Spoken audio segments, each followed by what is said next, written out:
The first time I realized my daughter-in-law had become the person everyone waited for before making a decision, I told myself I was imagining it. My name is Evelyn Parker. I am 73 years old, a widow, a mother, and a grandmother. I have spent most of my life believing that families work best when everyone has a voice. My late husband, Thomas, used to say that the strongest families were not the ones that always agreed, but the ones that listened to each other. For decades, that was how our family operated. We talked. We debated. We shared opinions. Nobody controlled the room. Nobody controlled the family. At least that was how things used to be. Looking back now, I cannot point to one dramatic moment when everything changed. There was no argument. No shocking announcement. No family crisis. The change arrived quietly, one small decision at a time. First, it seemed harmless. A few years after my son Daniel married Melissa, she naturally became more involved in family planning. She organized birthday dinners, scheduled holiday gatherings, coordinated school events for their daughter Emma. Nobody objected because she was good at it. Melissa was efficient, organized, confident. Those qualities can be helpful in a family. The problem was not that Melissa helped make decisions. The problem was that eventually nobody seemed willing to make one without her. I first noticed it on a Sunday afternoon in early spring. Our family had gathered for lunch at Daniel and Melissa's house outside Columbus, Ohio. The weather was beautiful. Emma was outside playing in the backyard. The windows were open, letting fresh air drift through the house. We were discussing plans for Memorial Day weekend. Daniel mentioned renting a lake house for a few days. It sounded wonderful. Everyone seemed interested. Then something strange happened. The conversation stopped. Not because people disagreed. Not because there were questions. Everyone simply looked at Melissa. She had not spoken yet. She had not offered an opinion. Still, the room waited. Melissa took a sip of iced tea and thought for a moment. "I do not think that will work," she finally said. Instantly, the idea disappeared. Nobody asked why. Nobody discussed alternatives. Daniel nodded. Emma's plans changed. The conversation moved on. It was subtle. So subtle that another person might not have noticed. But I did. A few weeks later, it happened again. We were planning Emma's birthday celebration. For years, birthdays had been family events where everyone contributed ideas. This time, my suggestion was barely acknowledged. Melissa had already chosen the venue, the guest list, the menu, and even the schedule. Daniel agreed with every decision before anyone else could speak. Again, I told myself not to overreact. Families evolve. Roles change. Yet the feeling stayed with me. During the summer, I began noticing the same pattern everywhere. Family dinners, weekend visits, holiday planning, school decisions. Even simple matters seemed to require Melissa's approval. The most surprising part was Daniel. Growing up, my son had always been independent. He had opinions about everything. He could spend an hour debating the best route for a road trip or the best place to host Thanksgiving dinner. Now he rarely expressed an opinion unless Melissa spoke first. One evening, I called Daniel to ask whether he and Emma would like to join me for a local community festival. Before he answered, I heard him say something away from the phone. Then he returned. "Melissa thinks we already have plans that weekend." "Not we. Not I. Melissa thinks." The words stayed with me long after the call ended. Sitting alone in my kitchen that night, I looked through old family photographs spread across my table. Smiling faces, holiday dinners, birthday parties, years of memories. Everything looked the same, yet something underneath had shifted. The more I thought about it, the harder it became to ignore. Every decision seemed to begin and end in the same place. Every conversation followed the same path. And for the first time, I found myself asking a question I never expected to ask about my own family. Had Melissa simply become influential, or had everyone quietly handed her control without realizing it? Over the next few months, I stopped focusing on individual decisions and started paying attention to what was disappearing. That was when the pattern became impossible to ignore. It was not just that Melissa was making more decisions. It was that pieces of our family history seemed to vanish every time she did. The first thing to go was Sunday dinner. For nearly 30 years, Sunday dinner had been a tradition in our family. It did not matter how busy life became. We always found a way to gather around a table somewhere. Sometimes it was at my house. Sometimes at Daniel's. Sometimes we ordered takeout and ate in paper containers while watching football. The location never mattered. The tradition did. Then one Sunday, Melissa announced that weekends were becoming too busy. She suggested replacing the weekly dinners with occasional family gatherings. Everyone agreed. The tradition ended within a single conversation. A few weeks later, another tradition disappeared. Every Thanksgiving since Daniel was a little boy had been hosted in my home. I still used the same serving dishes my mother had passed down to me. I knew exactly how much stuffing Emma liked and exactly how Daniel preferred his mashed potatoes. That year, before anyone even discussed plans, Melissa informed the family that Thanksgiving would be held at a resort lodge 2 hours away. She described it as modern and stress-free. Everyone nodded. Nobody questioned it. Nobody even asked whether I wanted to host. I remember standing in my kitchen after that phone call, staring at the dining room table that had held decades of family memories. For the first time, I felt like a guest in my own family history. Christmas was different too. Melissa introduced a new gift exchange system, new schedules, new traditions, new rules. Individually, none of these changes seemed unreasonable. Families evolve. Children grow up. Traditions shift. I understood that. What troubled me was how every change followed the same path. Melissa proposed. Everyone accepted. Discussion ended. One afternoon, I attended Emma's middle school choir concert. The auditorium was crowded with parents and grandparents. I found my seat and waved when Emma spotted me from the stage. After the performance, families gathered in the lobby.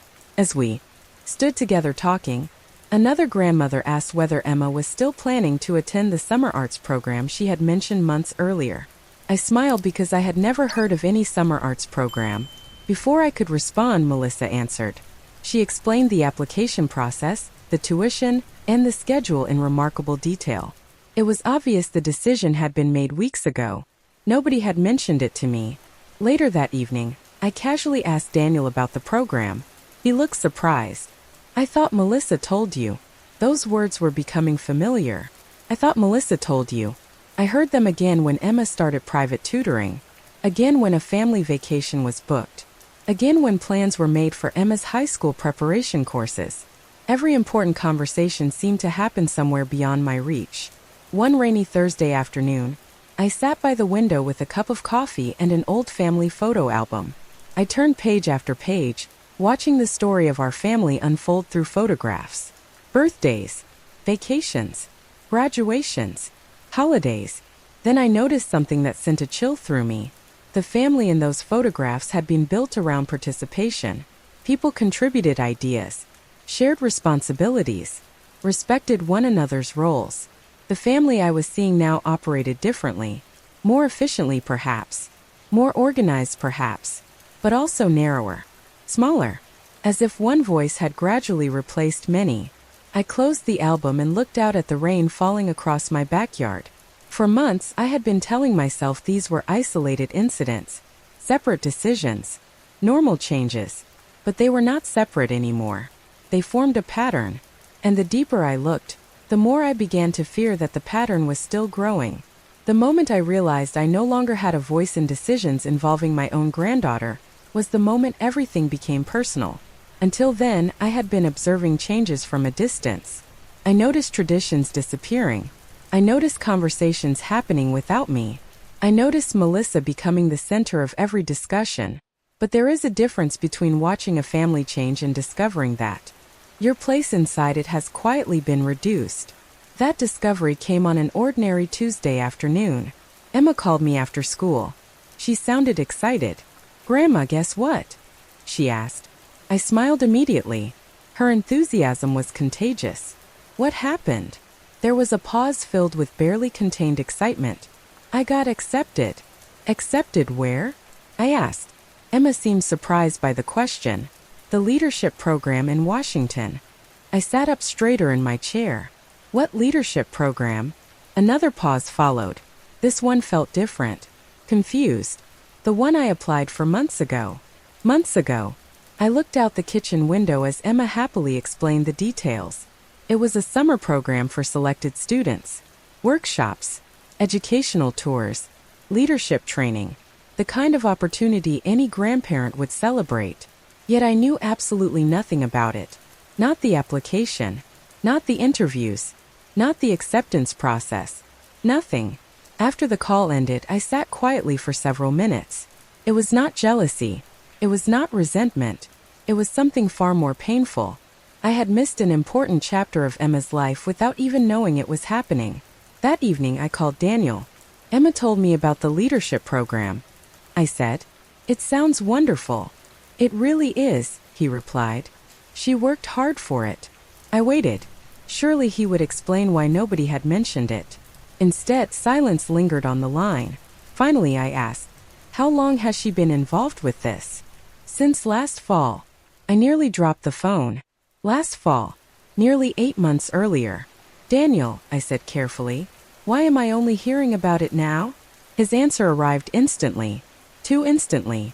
"I thought Melissa told you." There it was again. The same sentence. The same explanation. The same invisible wall. After we hung up, I replayed the conversation in my mind. 8 months. Countless family gatherings. Dozens of phone calls.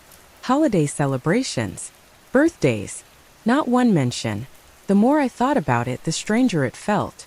Later that week, I attended one of Emma's school award ceremonies. Families filled the auditorium. Proud parents and grandparents carried flowers and cameras. After the ceremony, several parents approached me. They spoke warmly about Emma's achievements. One woman congratulated me on helping Emma prepare for the leadership program. I smiled politely, unsure how to respond. Another parent mentioned seeing Daniel and Melissa at informational meetings throughout the year. Again, information I had never heard. Standing there among strangers who seemed to know more about my granddaughter's life than I did, I felt something shift inside me. Not anger. Clarity. For months, I had been searching for evidence that a pattern existed. Now the pattern was standing directly in front of me. Every significant family decision traveled through Melissa. Every important family conversation remained within Melissa's circle. Information moved freely among everyone else while somehow bypassing me. The most troubling part was that nobody appeared to notice it happening. Not Daniel. Not Emma. Perhaps not even Melissa herself. The system had become normal. Accepted. Invisible. That night, I opened my calendar and began writing down every instance I could remember. The canceled traditions. The missing invitations. The decisions announced after they were already made. The opportunities one learned about too late. One page became 2. Then 3. By midnight, a troubling picture had emerged. These were not isolated moments. They were connected. And as I stared at the notes spread across my dining room table, one realization settled heavily over me.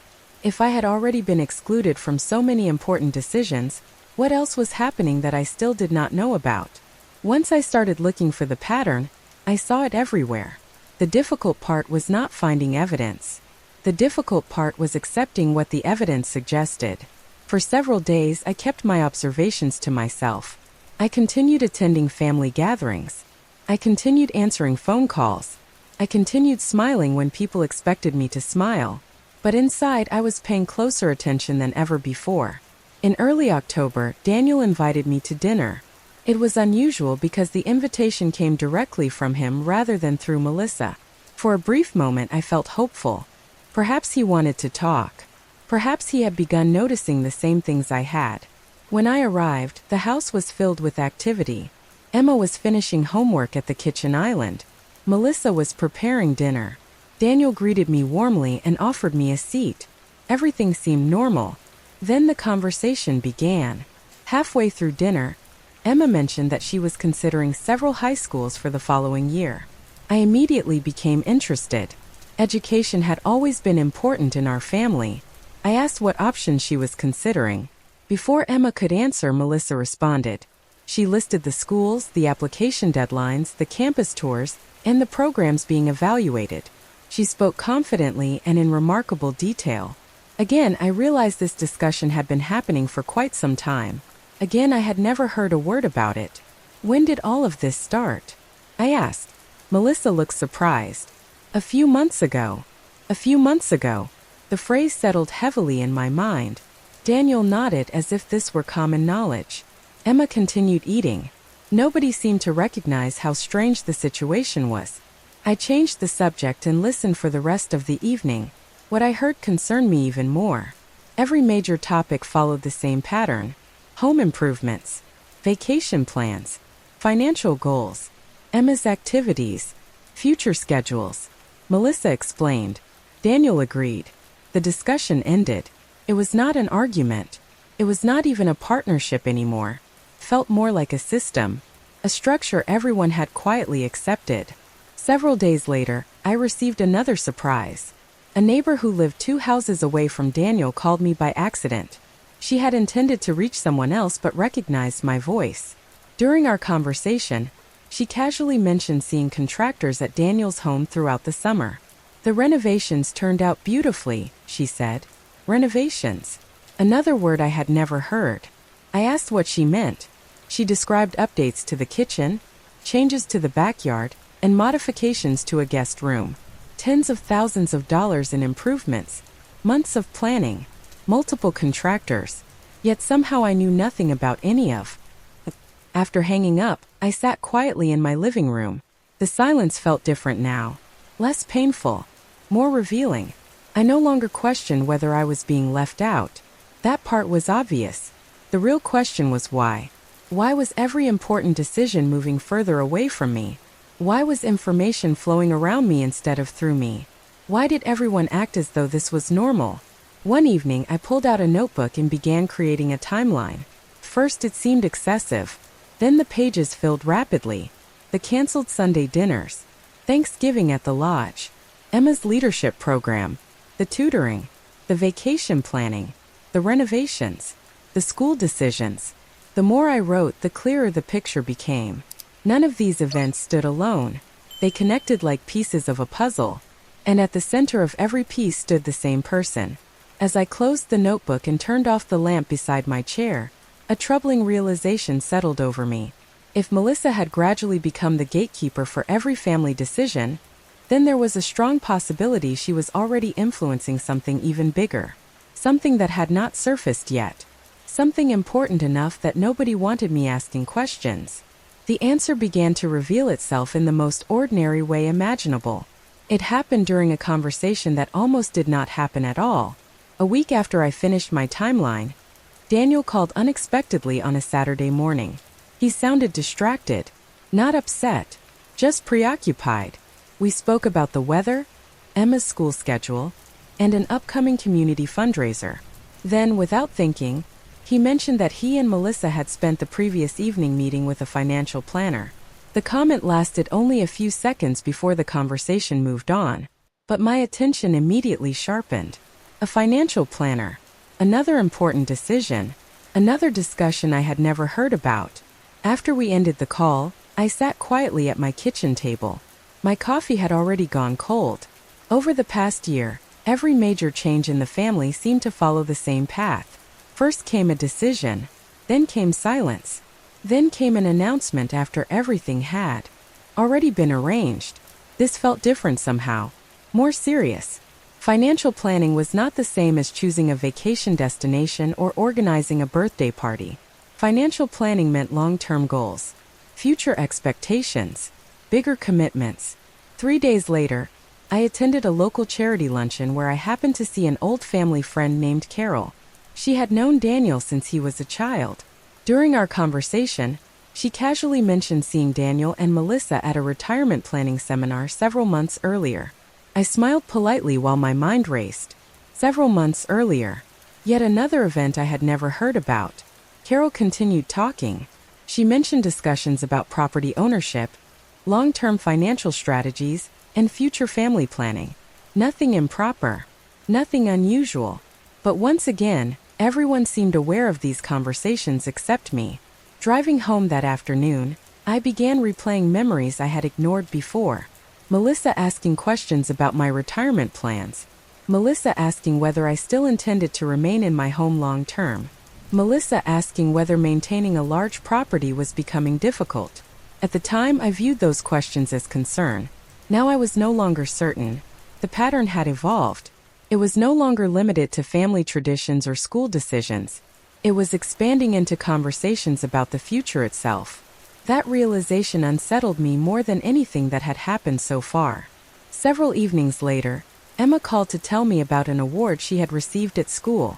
We talked for nearly 20 minutes. Near the end of the conversation, she excitedly mentioned looking at colleges online. I laughed. "You are only 13 years old." Emma laughed too. "Mom says it is never too early to plan." Mom says. The phrase appeared again. I noticed how often it surfaced now. Mom says. Mom decided. Mom thinks. Mom planned. Even Emma's understanding of the future seemed filtered through Melissa's perspective. After the call ended, I walked through my house slowly. Family photographs lined the hallway walls. Daniel as a toddler. Daniel graduating high school. Daniel on his wedding day. Paused in front of one particular photograph. It showed our family gathered around a Thanksgiving table nearly 15 years earlier. Everyone was smiling. Everyone belonged. Looking at that image, I finally understood what troubled me most. This was never about power for its own sake. It was about influence. Melissa had gradually become the person shaping how everyone saw the future. The person defining priorities. The person deciding what mattered and what did not. And the more influence she gained, the smaller everyone else's voice seemed to become, including mine. That night, I added several new notes to my growing notebook. When I finished, I stared at the pages spread across my dining room table. A clear picture was emerging. Melissa was no longer simply organizing family decisions. She was shaping the direction of the entire family. And deep down, I could not shake the feeling that her biggest decision had not been revealed yet. The more I studied the pattern, the less I focused on Melissa and the more I found myself thinking about Daniel. That realization surprised me. For months, I had viewed Melissa as the center of every change. She was the one making announcements. She was the one directing conversations. She was the one shaping decisions. Yet every pattern has more than one piece. The uncomfortable truth was that none of this could have happened without Daniel's cooperation. That thought stayed with me throughout November. Thanksgiving came and went at the resort lodge Melissa had chosen months earlier. The event was pleasant enough. The food was good. The staff was attentive. The rooms overlooked a beautiful lake surrounded by autumn colors. By every objective measure, it was a successful holiday. Yet as I sat watching my family gather around a table that felt unfamiliar, I found myself remembering earlier Thanksgivings. The old dining room in my house. The recipes passed down through generations. The laughter that came from shared traditions rather than carefully planned schedules. At one point, Emma excused herself from the table to take photographs outside. Melissa followed shortly afterward. For the first time all day, Daniel and I were alone. The opportunity felt rare. I looked at my son and noticed how tired he seemed. Not unhappy, just tired. The lines around his eyes appeared deeper than I remembered. The confident young man who once challenged every opinion now seemed content to let life happen around him. "How are you really doing?" I asked quietly. Daniel smiled. "I am fine, Mom." The answer arrived automatically. I waited. After a few seconds, he sighed. "Things have just been busy." Busy. Another familiar word. Busy had become the explanation for everything. Busy explained missed calls. Busy explained canceled plans. Busy explained silence. Yet something about his expression suggested there was more beneath the surface. Before I could ask another question, Melissa returned and the moment disappeared. Still, the brief exchange stayed with me. Several weeks later, I attended one of Emma's winter concerts. Afterward, families gathered in the school lobby. As parents congratulated their children, I found myself watching Daniel and Melissa interact. Not judging, observing. Melissa handled every conversation. Melissa answered every question. Melissa discussed future plans. Daniel stood beside her smiling politely. Occasionally he nodded. Occasionally he added a comment. But he rarely led the conversation himself. It was subtle. So subtle that most people would never notice. I only noticed because I remembered who Daniel used to be. When he was younger, he had opinions about everything. He planned family camping trips months in advance. He debated politics at the dinner table. He researched every major purchase before making a decision. Independence had once been one of his strongest qualities. Somewhere along the way, that independence seemed to fade. One snowy evening in December, I pulled out an old box of family keepsakes from the attic. Inside were letters, photographs, report cards, and handwritten notes spanning decades. I spent hours sorting through memories. Then I found a letter Daniel had written shortly after graduating college. In it, he described the future he hoped to build. He wrote about family, responsibility, independence, the importance of making thoughtful decisions. Reading those words brought tears to my eyes, not because they were sad, because they reminded me of a version of my son I had not seen in years. By the time I returned the letter to its box, I understood something important. This story was no longer about a controlling daughter-in-law. It was about a family that had slowly stopped questioning itself. A family that had become comfortable allowing one person to carry every decision. And perhaps most heartbreaking of all, it was about a son who seemed to have forgotten the strength of his own voice. As Christmas approached, another realization settled over me. If I wanted to understand where this pattern would ultimately lead, I needed to stop looking only at what Melissa was doing. I needed to understand what future she was quietly building for everyone around her. After Christmas, I made a decision that surprised even me. I stopped trying to understand Melissa through conversations. I stopped looking for explanations. I stopped hoping someone would suddenly realize what was happening and fix it. Instead, I began doing something much simpler. I watched. For the first time in months, I stopped reacting. I stopped asking why I had not been told about something. I stopped expressing disappointment when plans were announced after decisions had already been made. When Melissa mentioned a new family project, I smiled and listened. When Daniel repeated a decision that had clearly already been finalized, I nodded politely. When another family update arrived long after the discussion had ended, I accepted it without comment. The change was immediate. The less I questioned, the more people talked around me.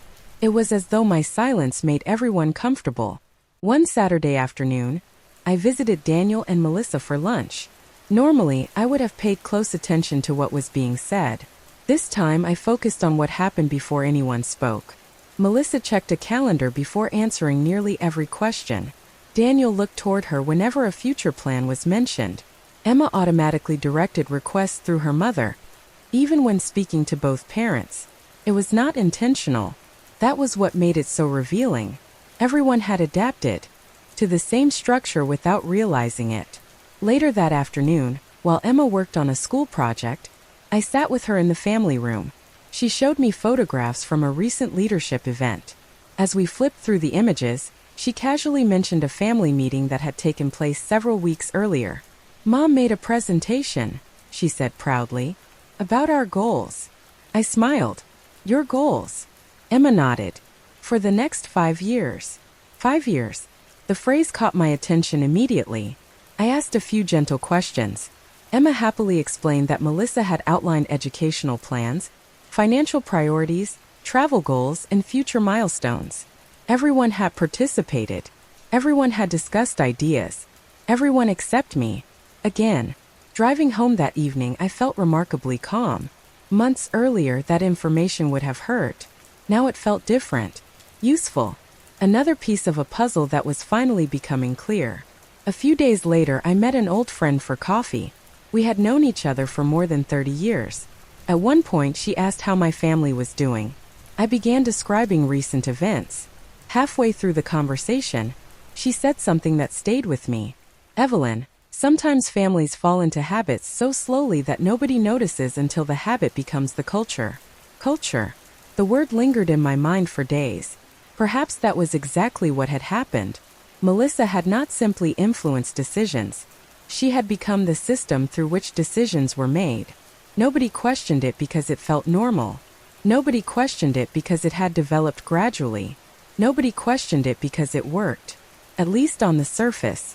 By February, I had filled nearly an entire notebook. Dates, events, conversations, observations.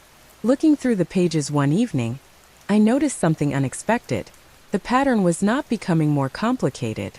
It was becoming more predictable. Every major family decision followed the same sequence. Private discussion, internal agreement, public announcement. limited input, immediate acceptance. Once I recognized the formula, I could almost predict what would happen next. And for the first time since this journey began, I felt something other than confusion. I felt prepared. I still did not know where all of this was leading. I still did not know what Melissa's ultimate vision for the family looked like. But I knew one thing with certainty. A significant decision was coming. I could feel it. And this time, instead of being surprised after everything was settled, I intended to be ready before the announcement ever arrived. The announcement arrived exactly the way I expected it would. Not through a conversation, not through a question, through a presentation. In early March, Melissa invited the family to dinner. She described it as an important planning meeting. Those words alone told me everything I needed to know. By then, I understood the pattern well enough to recognize it before it unfolded. When I arrived, the dining room had been arranged with unusual care. Printed documents sat beside each plate. A laptop rested at the end of the table. Daniel greeted me warmly. Emma seemed excited. Melissa appeared confident, almost energized. We enjoyed dinner first. Casual conversation filled the room. School updates, community events, weekend plans. Then once the dishes were cleared, Melissa opened the laptop and smiled. "I have been working on something for all of us," she said. Nobody looked surprised except me, which meant everyone else already knew. Again, Melissa began outlining a long-term family strategy, educational goals for Emma, savings targets, vacation schedules, housing plans, retirement considerations. The presentation was impressive, organized, detailed, thorough. She had charts, timelines, budgets, action steps. Everything had been carefully considered. As I listened, I noticed something fascinating. Nobody interrupted. Nobody questioned assumptions. Nobody suggested alternatives. Daniel nodded along. Emma listened attentively. The entire discussion unfolded exactly as countless smaller discussions had unfolded before. Melissa presented. Everyone accepted. Yet this time the scale was different.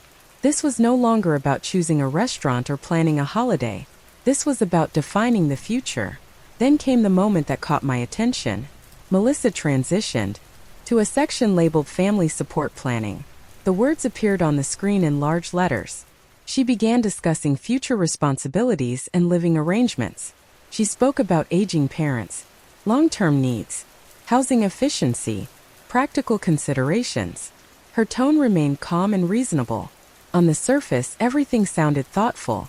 But as she continued, I recognized where the conversation was heading. Without directly saying so, Melissa was building a framework that assumed major decisions about my future would eventually be managed by others. Not discussed with me, managed for me. The room remained quiet. Daniel appeared comfortable.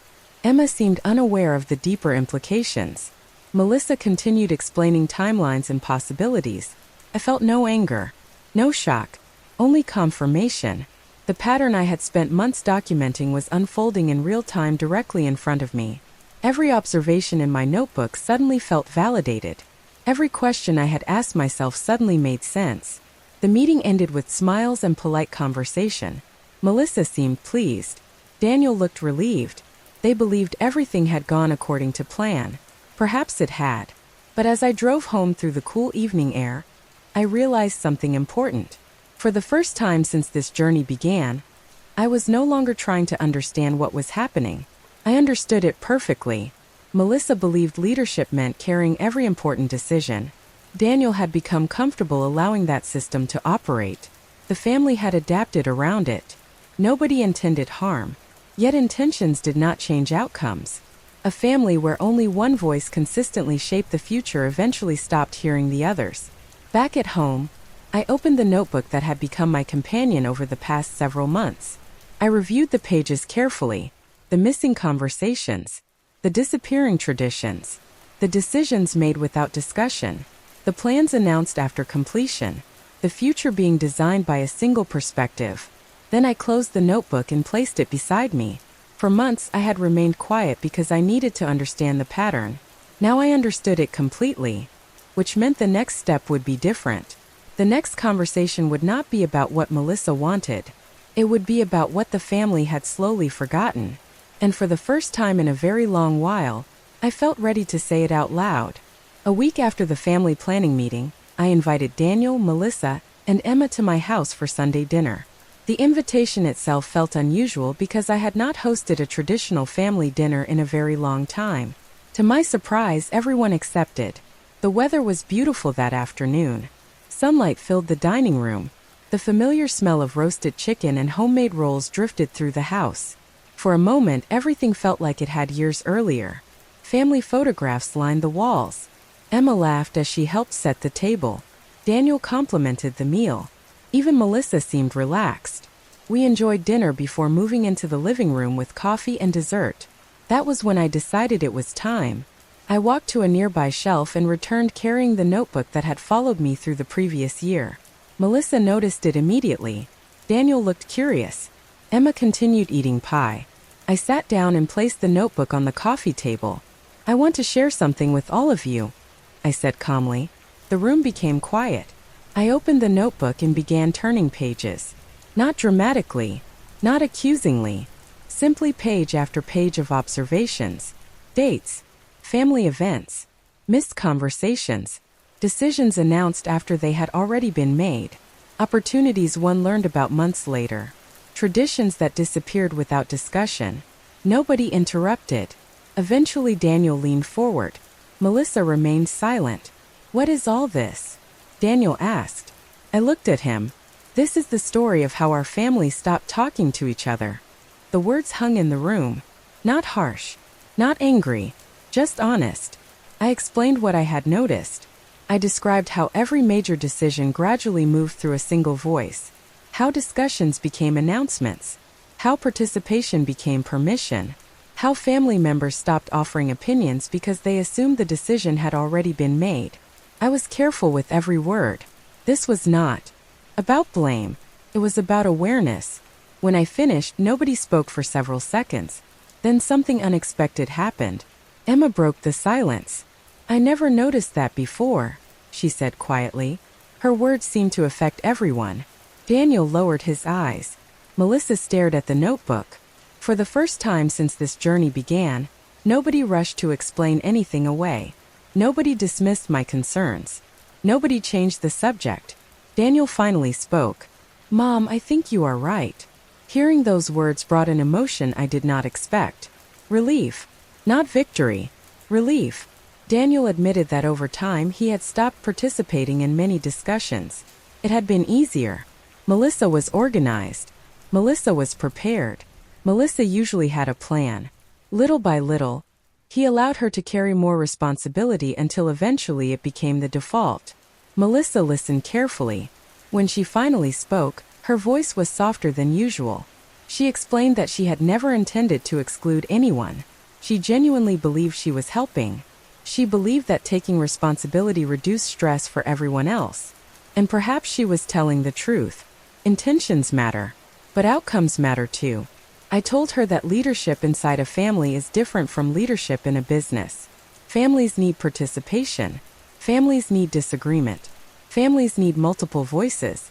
Otherwise, people slowly disappear from conversations without anyone realizing it. We talked for nearly 2 hours. Real conversation. Honest conversation. The kind that had become rare. By the end of the evening, no dramatic promises were made. No grand declarations changed everything overnight. Instead, something more important happened. Everyone became aware of the pattern. Once a pattern is visible, it becomes much harder to repeat. In the months that followed, small changes began appearing. Family plans were discussed before being finalized. Emma shared updates directly. Daniel expressed opinions more freely. Melissa still organized many things because that was part of who she was, but she no longer carried every decision alone. Looking back now, I realized the greatest lesson was not about control. It was about tension. Families rarely change in a single moment. They change through small habits repeated over time. Some habits bring people closer. Others slowly push them apart. The difference is not always obvious until someone is willing to notice. And sometimes the most important thing a person can do for a family is simply remind everyone that every voice deserves a place at the table.